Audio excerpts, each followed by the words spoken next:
A fascinante jornada dos suportes para a escrita. Das pinturas rupestres à nuvem em 16 minutos. Olá, minha gente!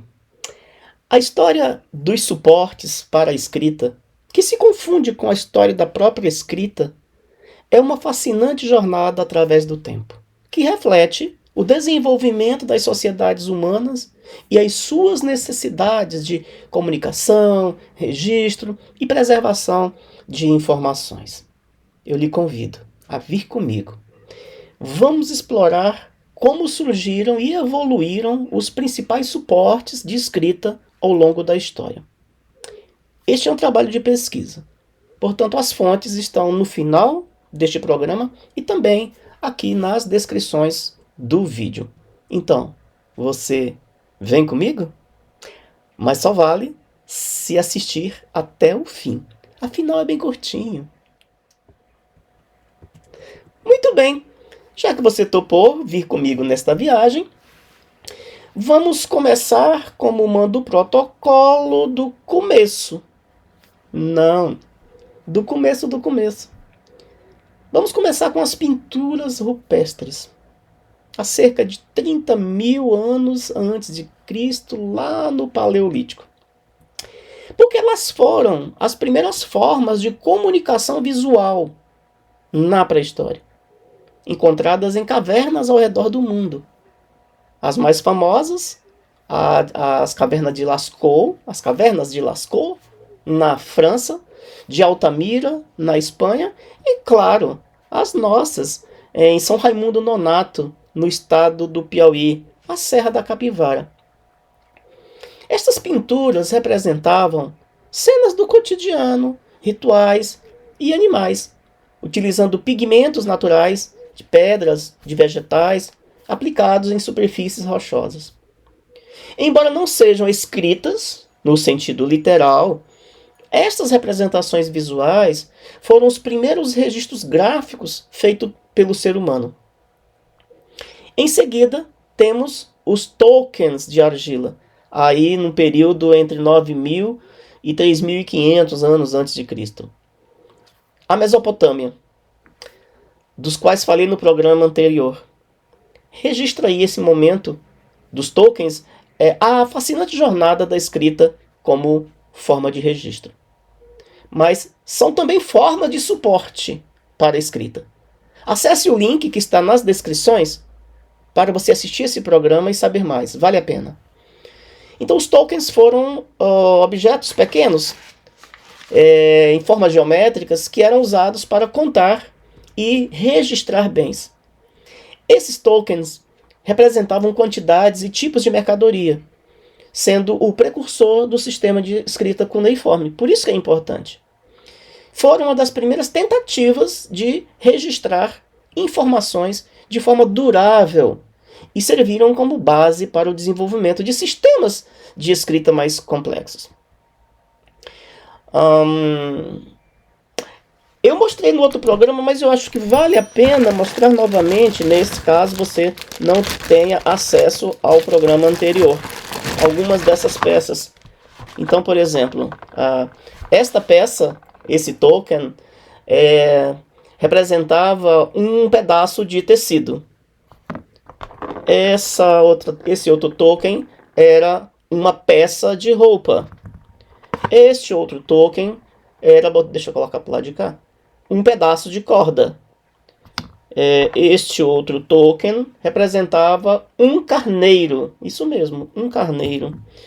Este aqui representava uma medida de trigo.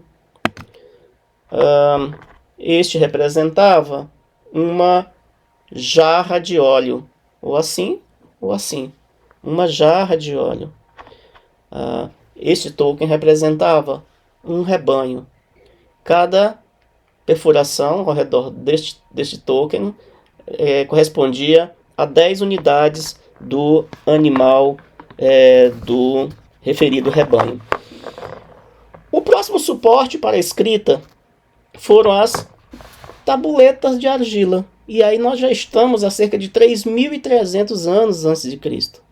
Igualmente considerado como escrita e ao mesmo tempo suporte para esta, retratando o que foi retratado no episódio anterior ao qual me referi ainda há pouco. Acesse o link, vale muito a pena você assistir. Também na Mesopotâmia, a argila foi usada para criar essas tabuletas, nas quais os escribas, e tão somente eles, e tão somente homens, inscreviam símbolos cuneiformes, na forma de cunha, usando pontas de madeira ou de ossos. As tabuletas eram secas ao sol ou cozidas para endurecer, tornando o registro permanente, desde que não quebrasse. Elas foram o suporte de escrita mais comum na Mesopotâmia, permitindo o registro de leis, transações comerciais e também da literatura. Já mostrei no episódio anterior sobre a história da escrita, mas eu acho que vale a pena mostrar de novo.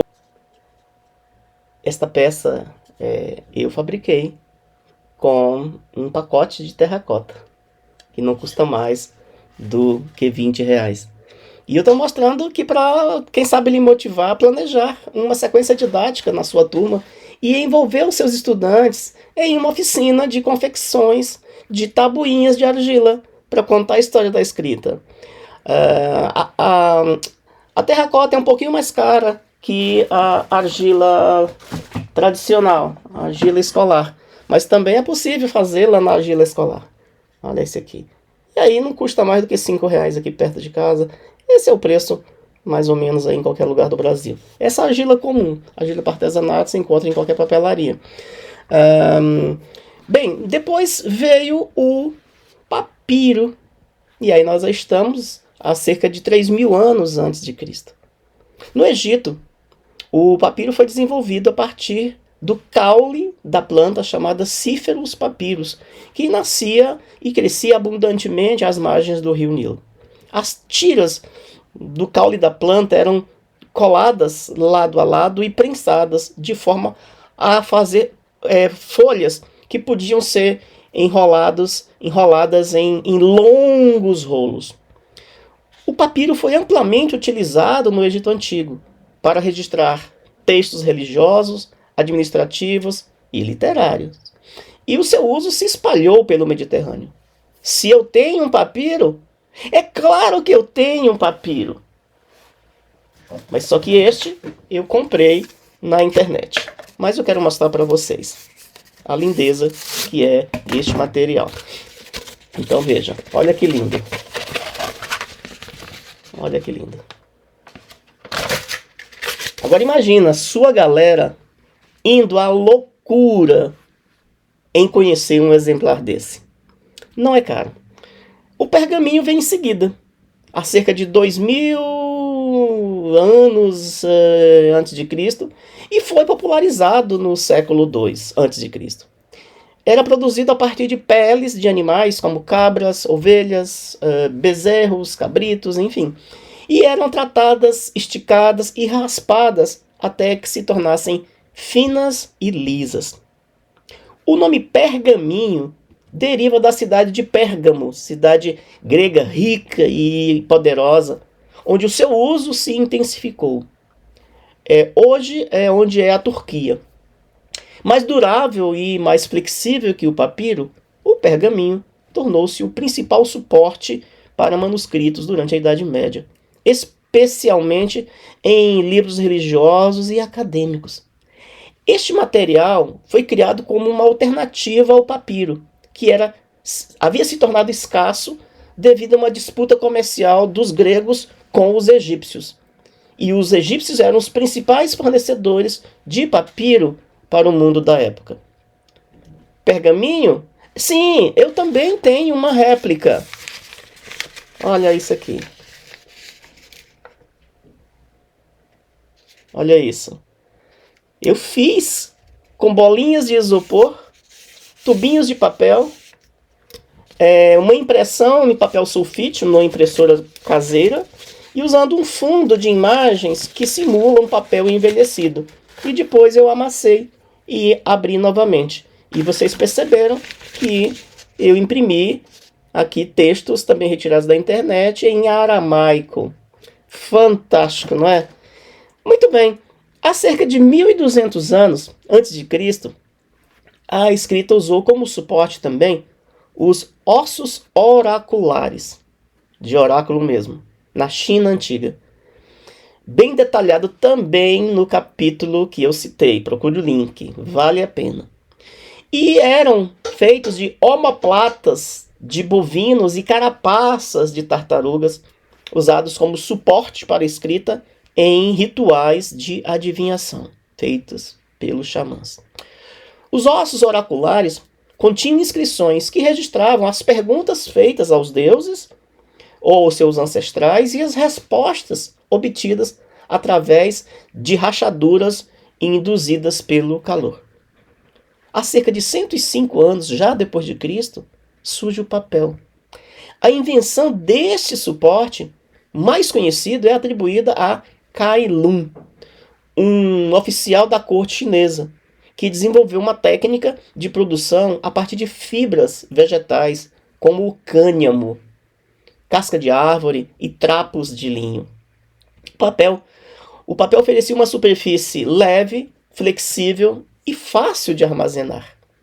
A invenção do papel revolucionou a escrita e a preservação do conhecimento, tornando-se o principal suporte para a escrita em quase todo o mundo após a sua introdução no Ocidente.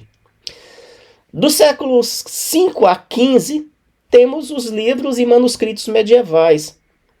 Durante a Idade Média, os pergaminhos e posteriormente o papel foram usados para criar manuscritos, muitas vezes ricamente ilustrados, ricamente iluminados com as belíssimas iluminuras. E aí nasce o códice. Os códices foram predecessores dos livros modernos. Eram formados por folhas dobradas e costuradas na sua lateral, em uma das suas laterais, com capas de madeira ou de couro. Os manuscritos medievais preservaram grande parte do conhecimento da antiguidade e foram fundamentais para a disseminação do conhecimento religioso e acadêmico. No século XV, surge a impressão e a tipografia. A invenção da prensa de tipos móveis por Johannes Gutenberg por volta de 1440, e eu já disse no episódio anterior que os chineses já haviam inventado a prensa de tipos móveis bem antes que Gutenberg, mas aqui no mundo ocidental permitiu a produção em massa de livros usando o papel como suporte.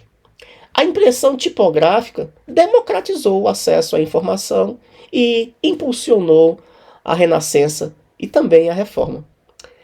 A imprensa de Gutenberg marcou o início da Era da Informação, facilitando a distribuição do conhecimento e contribuindo para a alfabetização em massa. Nos séculos XX e XXI, surgem os suportes modernos e digitais.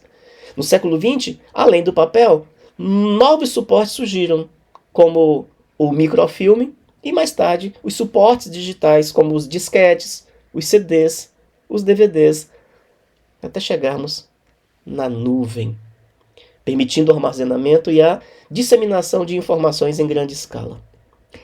A revolução digital transformou a forma como a informação é registrada, armazenada e transmitida, permitindo acesso instantâneo e global ao conhecimento. A evolução dos suportes para a escrita reflete, sim, a nossa contínua busca para registrar, preservar e compartilhar o conhecimento. Desde as pinturas em cavernas a arquivos digitais em nuvens. Cada inovação nesse campo contribuiu para moldar a civilização e expandir os horizontes do pensamento humano. Agora, venha cá, chega aqui pertinho e me diga aqui nos comentários o que você ainda não sabia sobre a história dos suportes para a escrita. E o que lhe surpreendeu. E é claro que a história da escrita, a história dos seus suportes, são inseparáveis da história da literatura, que é o tema do próximo programa. Você não perde por esperar. Obrigado por assistir até aqui. E se você gostou, já dê logo um joinha. E compartilhe nos seus grupos. Se ainda não é inscrito, por favor, faça. Só assim eu posso continuar lhe abastecendo de cultura e entretenimento de qualidade. Ah, e conheça as minhas obras e as minhas palestras no meu website simondemiranda.com.br e o meu perfil no Instagram, @simãodemiranda. Sigamos esperançando?